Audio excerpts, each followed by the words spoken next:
گیا سادات کے سروں کی دیواریں بنانا،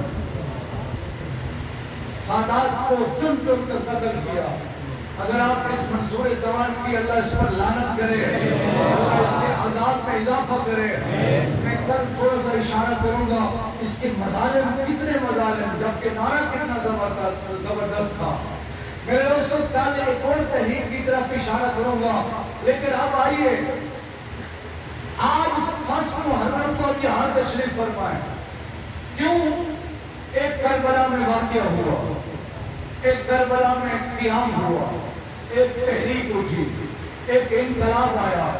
اس انقلاب کے بانی کا نام تھا حسین ابن علی۔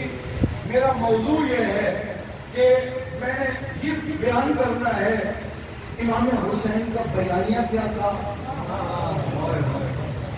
اور بعد میں امام حسین علیہ السلام نے کردار کیا پیش کیا۔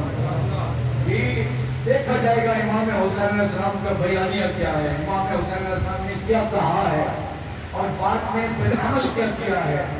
اگر میں ان دونوں باتوں کو ملاؤں تو میرا موضوع یہ بنتا ہے امام حسین نے جو قیام کیا ہے اس قیام کا مقصد وہی ہے جو اللہ نے نبیوں کو بھیجنے کا مقصد بیان کیا ہے۔